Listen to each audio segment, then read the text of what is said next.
On January 28, 1986, 6 astronauts and 1 civilian, a teacher named Krista McAuliffe, entered the U.S. space shuttle, the Challenger. Dick Scobie, Ronald McNair, Ellison Onizuka, and Judith Resnick were all members from the iconic NASA astronaut class of 1978. The class included the first African-American astronaut candidates, the first Asian American astronaut candidate, as well as the inclusion of the first female astronauts. Ronald McNair was going to be the second African-American in space, following Guion Bluford's space shuttle trip in 1983. Judith Resnick was going to be the second American woman in space, following Sally Ride's space shuttle trip, also in '83. And Ellison Onizuka was going to be the first Asian American in space. Dick Scobie was also part of the 1978 class and was a pilot engineer as well as an astronaut. The other 2 astronauts with them were Michael Smith, who was an aeronautical engineer chosen in 1980 for the program, and Gregory Jarvis, who was an engineer chosen in 1984 for the program. The last astronaut with them was civilian and teacher Krista McAuliffe from New Hampshire, where she taught high school social studies. She was chosen for the project a year before by NASA's Teacher in Space program. This was going to be an iconic space shuttle flight. Not only were minorities and women included, but also a civilian, a teacher, was going up in space for the first time, and all eyes were on NASA. Let's go down to the Kennedy Space Center and take a look at Challenger sitting on the pad. 10, 9, 8, 7, 6. We have main engine start. 4, 3, 2, 1, and liftoff. Liftoff of the 25th Space Shuttle mission, and it has cleared the tower. So after 2 reschedulings and a 2-hour delay on the day of the launch because of close to freezing temperatures, the Challenger and its crew were finally ready to take off. But just 73 seconds after the Challenger took off, it was announced over the loudspeakers at Cape Canaveral that the vehicle had exploded. Hey everyone, my name is Cheyenne and I'm an Asian American adoptee and expat living in Brazil. I post new videos here every Tuesday and Friday about feminism, race, and pop culture, so if you're into that, please subscribe and ring the bell. Today we're going to be having a long talk about NASA, scientific progress and ethics, and the myth of American exceptionalism. It's going to be a long one, so strap in. So part 1, the beginnings of NASA. It will not be one man going to the moon. We make this judgment affirmatively, it will be an entire nation. For all of us must work to put him there. So before we talk about the Challenger, I think it's important that we talk about NASA and the US government itself and their inherent biases. NASA stands for National Aeronautics and Space Administration and is funded by the federal government. However, despite the name, it's not part of the national government itself, and is actually an independent organization. It was founded in 1958 to help us beat the USSR in the space race. And it was actually formerly known as the NACA, or the National Advisory Committee for Aeronautics, which dissolved that very same year after NASA was born. Another NASA predecessor were the rocket and missile programs of the World War II era. Before we were in an arms race against the Soviets, we were in an all-out weapons war with Germany and the Axis powers. The arms race picked up during the Cold War, of course, but the missile and rocket programs, as well as the development of the atomic bomb by the United States during World War II, should not be overlooked. In 1944, German rocket engineers developed the V-2 rocket, which was the first long-range missile powered by a liquid propellant rocket engine.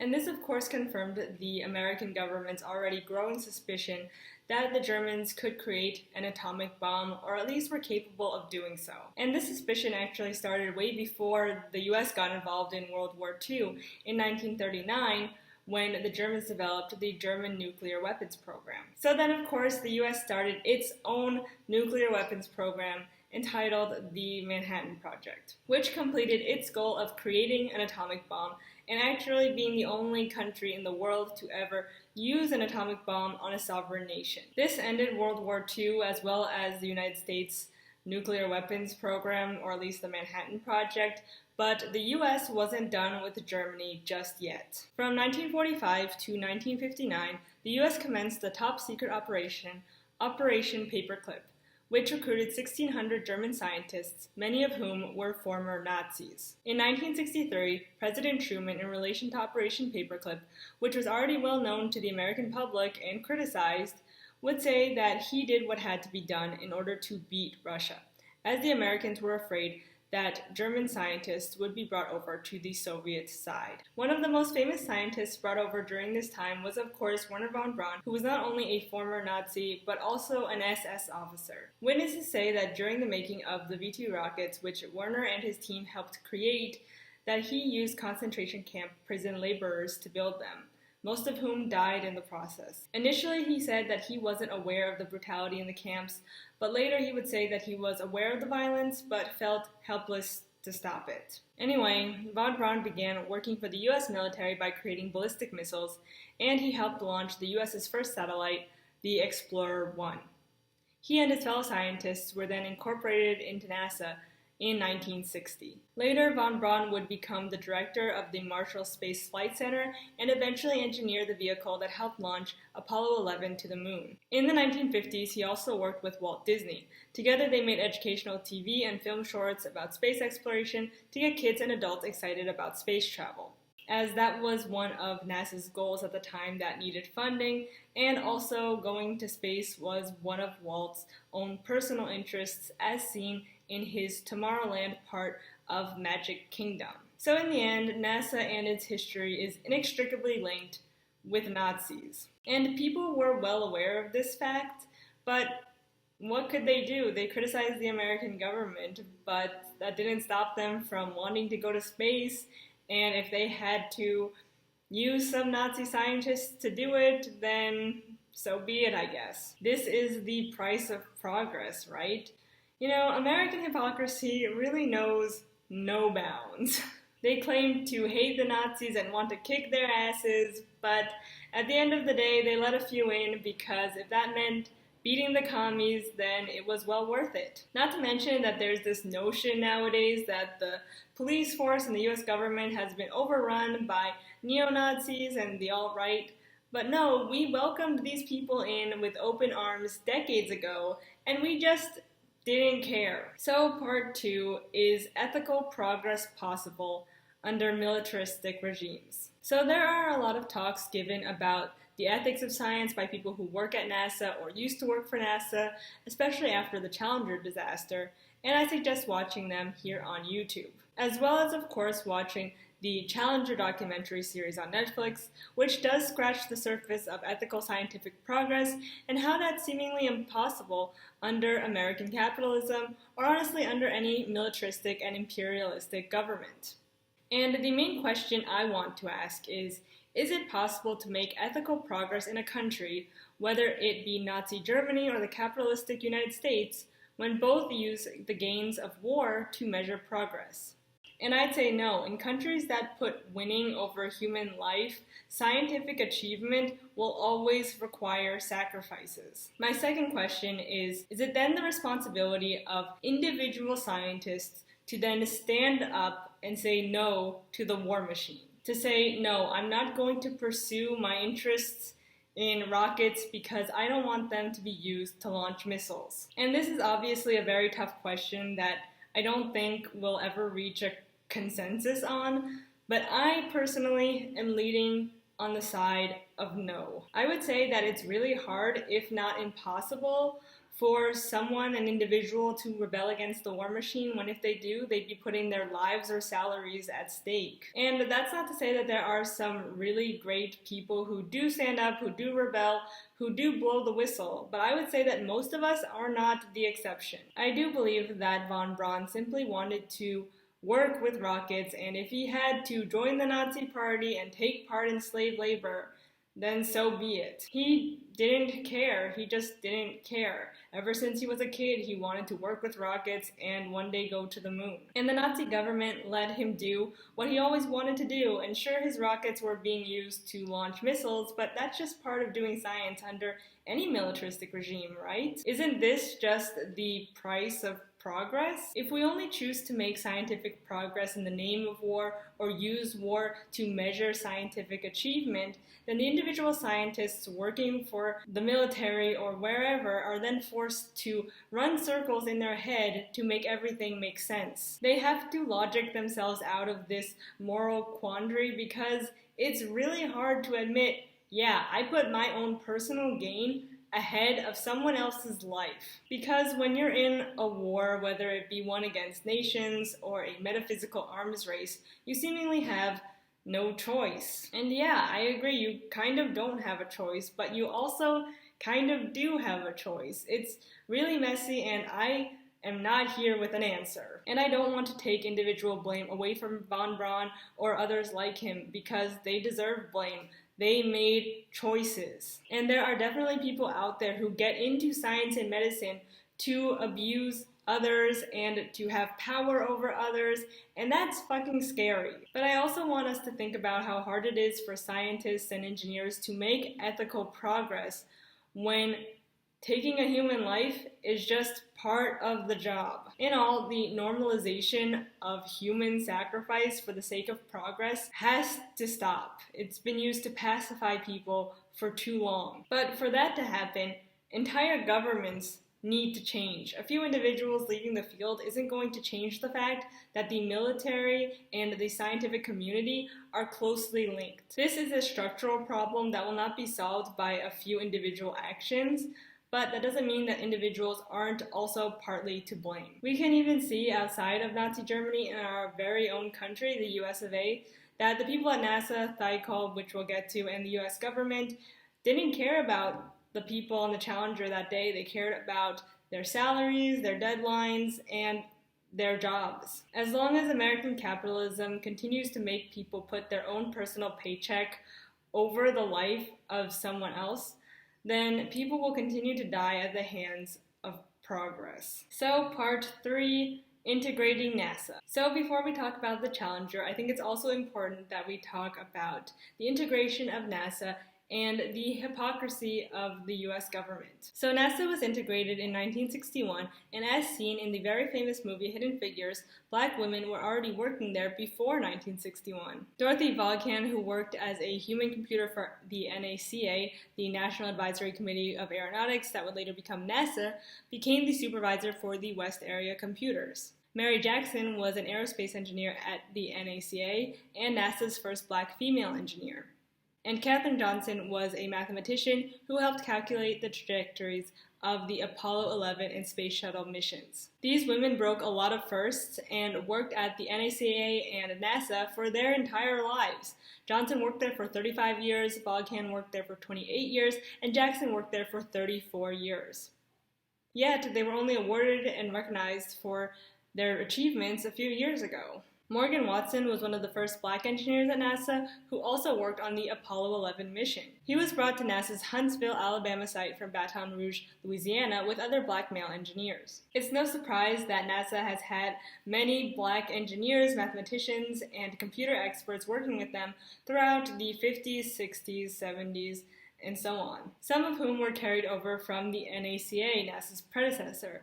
But until very recently, they seem to have been completely, if not totally, sidelined. And of course, integration at NASA didn't happen overnight. Throughout the 70s and 80s, and even until today, NASA continues to integrate their organization, most prominently inviting Black, Asian, and other women of color to become astronauts. But let's go back to 1978. In 1978, NASA inducted its most diverse class of astronauts yet. It included its first women astronauts as well as its first Black and Asian astronaut inductees. And in the documentary about the Challenger on Netflix, which I suggest that you watch, they make it very apparent that this push to integrate NASA during the 70s and 80s and have Black and Asian and women astronauts was due to the high pressure of racial tension during the 70s and 80s. The government wanted to pacify the masses. NASA is an independent organization, but it is still a national organization funded by the federal government. And in the documentary, it's very clear that the government loves to use NASA as American propaganda and as a way to make Americans feel good about themselves. So the government decided to fund this new diverse class of astronauts, and that's not a bad thing, but it does seem as though that they were forced into it. And I also think that NASA itself was pushed into giving out opportunities, because if they wanted to integrate their astronaut class, they would have done it already. It's honestly very sketchy, and it makes me think that the US government was holding on to this card for so long until they were forced into playing it. The first Black and Asian astronauts was definitely a good distraction from the real problems of inequality at hand. And this isn't to say that the people chosen for the class of 1978 didn't deserve to be there, because they definitely did. It just sucks that they could have been there sooner if the government actually cared about integration. Anyway, the astronauts are integrated, and we have some really awesome firsts. In 1983, Guillaume Bluford went up in space as the first African-American man. Sally Ride became the first American woman in space in 1983 as well, and things were looking up. Later in 1992, Mae Jemison became the first Black woman in space. And in 2003, the first Indian-American astronaut, Kalpana Chawla, went to space. Unfortunately, she died during re-entry on the Columbia Space Shuttle in 2003, along with her other 6 crew members. In all, the US government and NASA love to champion their diversity initiatives and their history with the civil rights movement, but in reality, we can see that they only really integrate when they feel forced to and under pressure from higher-ups or from racial tensions, or to make America feel great about itself again. So part 4, the Space Shuttle program. So now let's finally talk about the Challenger. So the 7 astronauts on the Challenger were Francis R. Scobie, the commander, Michael J. Smith, the pilot, Ronald McNair, a mission specialist, Ellison Onizuka, a mission specialist, Judith Resnick, a mission specialist, Gregory Jarvis, a payload specialist, and Krista McAuliffe, a payload specialist and teacher. And the Challenger flight of 1986 was going to be specifically important because of Krista. She was going to be the first teacher in space and also the first civilian. Not to mention, the first Asian American was going into space. And the government, as well as NASA, felt comfortable putting a civilian into space because, at least the public, the shuttle was seen as a commercial aircraft. The space shuttles were the first reusable spacecraft that NASA created, and that was cool to people. It seemed as though commercial space travel was just around the corner. But as the space shuttles launches were more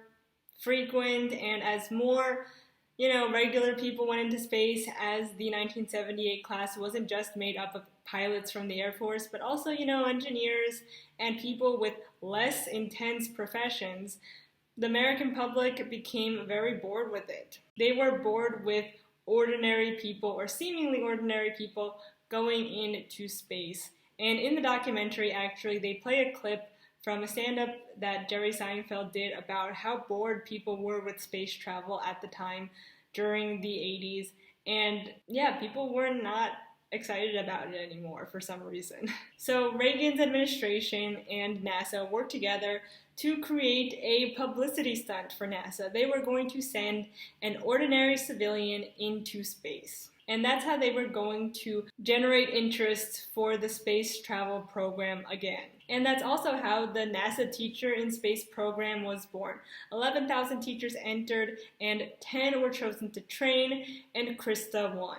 What the teachers weren't told was that the Space Shuttle program was an experiment. NASA was still experimenting with the rocket boosters and space shuttles as an idea. There were a lot of problems with the shuttles, as well as a lot of failed experiments during this time, but all the public and the president seemed to know was that this was a safe form of commercial space travel. And of course, now that more ordinary people were flying, like people of color and women, safety just was not a priority. They don't say this in the documentary, but there are definitely some unconscious biases going on. And I'm not saying that no one cared or that no one said anything, because they definitely did speak out and tried to get NASA's attention about these safety features, and we're going to get into the people and what went wrong later. But they also said that whenever a space shuttle would launch, they would hold their breath. Because yeah, the people on the lower rungs of NASA and Thiokol, the private company that produced the rocket boosters that would launch the rockets,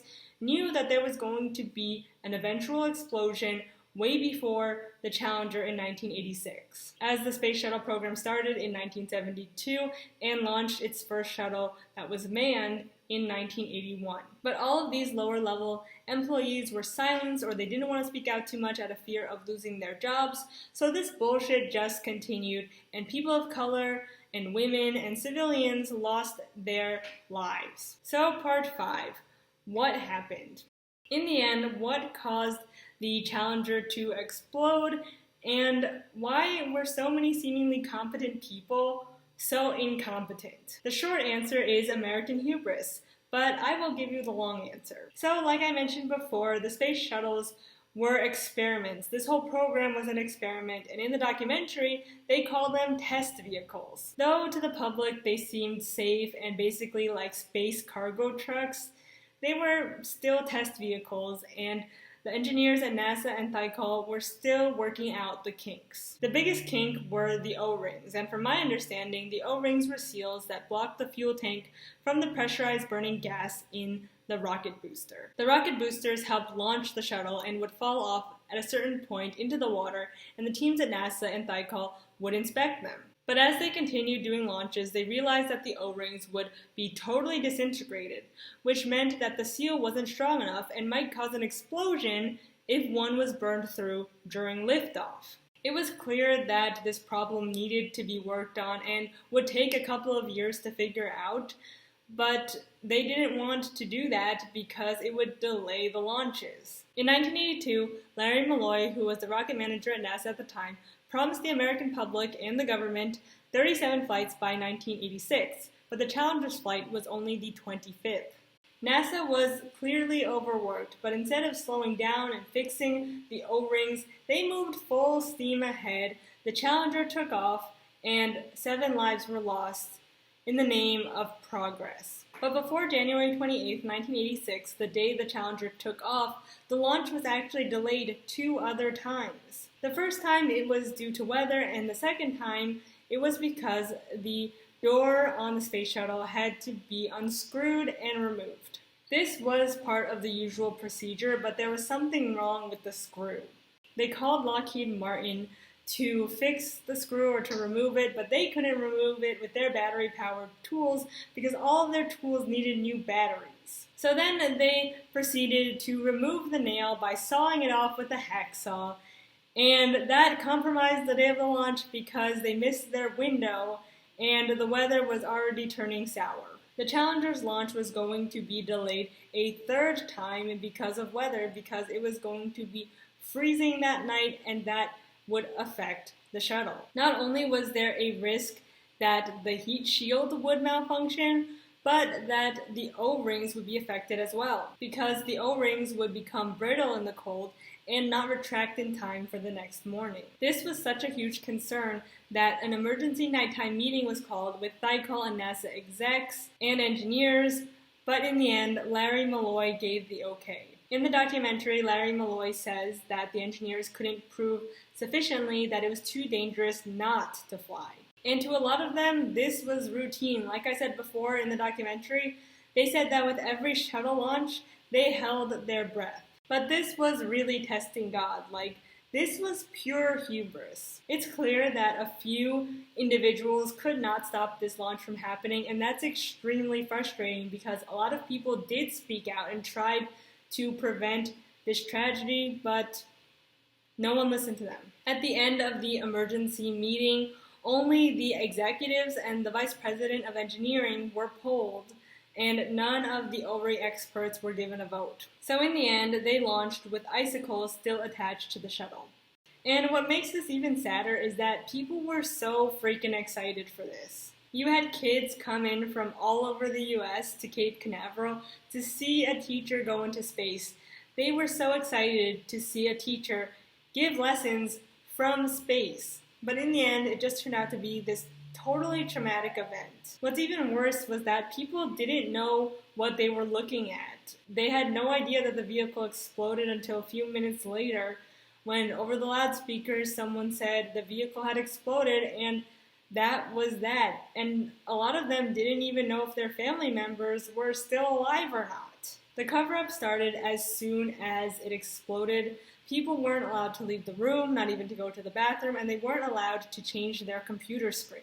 In the documentary, they show how Reagan reacted to it, and he is being all sad, but it was him and his government pressuring NASA, even though NASA is still at fault, but pressuring NASA to make the public feel good about themselves again.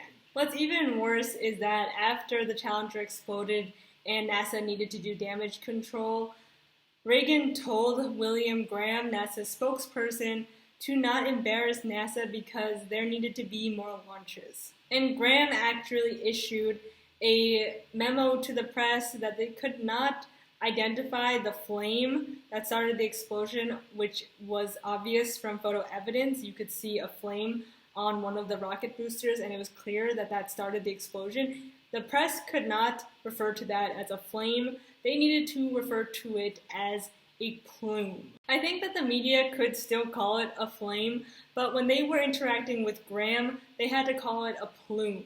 It was also said in the documentary that Graham was never shown a photo of the flame on the rocket boosters, so he kept defending NASA and said that these rocket boosters would never be able to catch on fire. I don't know how ignorant he really was to the photo and to the flame, but he did his best to try to convince the public that it was a plume, and they were not buying it. What's annoying to me about the documentary is that they didn't really cover the families of the victims and say or show if they spoke out against NASA in 1986. They clearly talked bad about NASA in the documentary, but I'm more curious to know if they spoke out in the 80s or 90s and how they felt about the US government and NASA at that time.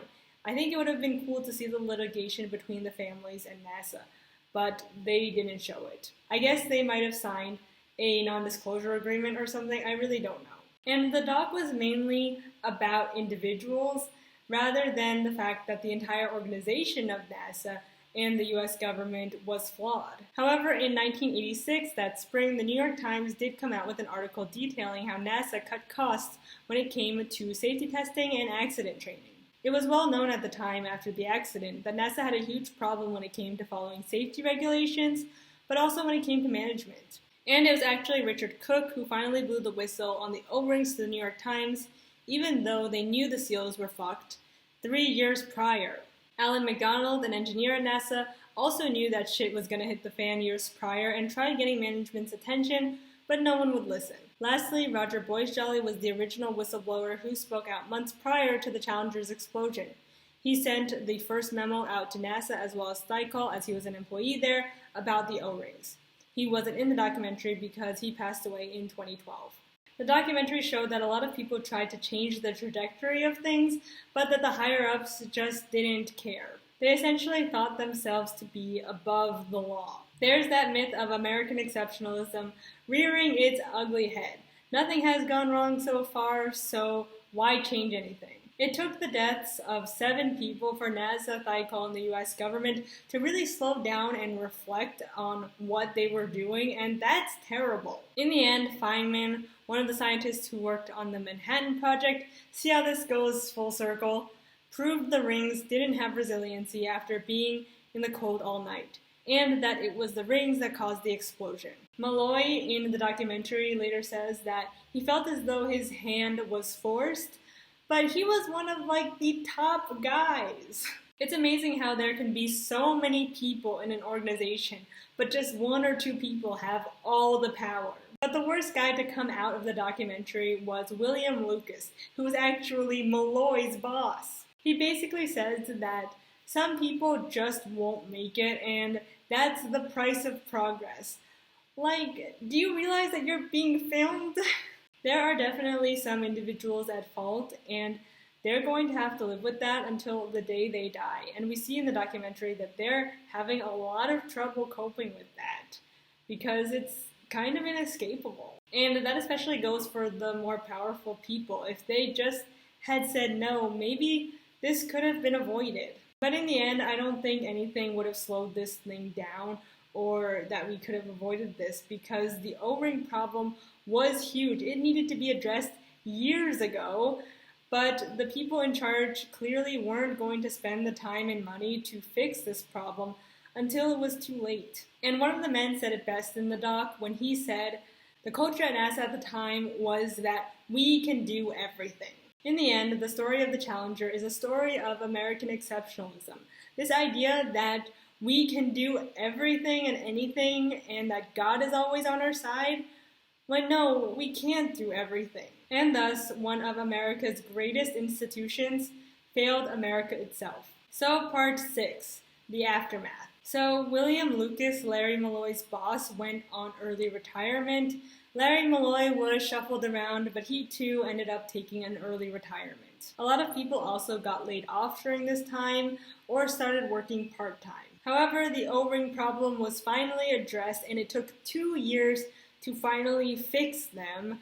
And some of the people who worked on the O-rings were actually people who spoke out to begin with, and some of them actually ended up becoming higher-ups at NASA. After they fixed the O-ring problem, NASA rebooted the Space Shuttle program again, and in 1988, they launched the Discovery, and everything went well. Start, 3, 2, 1, 0, and liftoff! Liftoff. Americans return to space as Discovery clears the tower. That is until February 1st, 2003, when the Space Shuttle Columbia exploded on re-entry, killing all 7 astronauts on board. Rick Husband, William C. McCool, Kapilana Chawla, David M. Brown, Laurel Clark, and Ilan Ramon. The Space Shuttle program was finally put to rest in 2011. Since then, the Space Shuttle program has received major criticism, not only because it lost the lives of 14 Americans, but because of poor management practices at NASA, which cut costs on safety and accident training, and also just poor management in general. The Reagan administration wanted to use NASA to bring back American prestige after the loss of the Vietnam War, but it turned out to be just extremely faulty and just some bread and circus to distract us from the real problems at hand, such as racial inequality and fair pay for teachers. One of the most mind-boggling things to me after watching the documentary was that the US government was more excited and willing to put a teacher into space rather than just funding public schools properly and paying teachers a fair wage. They'd rather risk a civilian's life rather than just giving teachers what's theirs. Another glaring problem was the fact that they were so excited to diversify and put all these minorities and women in space in a program that wasn't at all well vetted and honestly carelessly thrown together. Like, that fact should not be lost on us. They wanted this program to be equal rights and diversity, but they were putting minorities and women on these space shuttles that were extremely volatile and that the engineers knew could explode at any moment. That's insane to me, and it really makes me question the genuineness of their integration and diversity initiative. It does seem as though that the astronauts knew that there was a risk, as with all space travel, there's going to be a risk signing up to be an astronaut.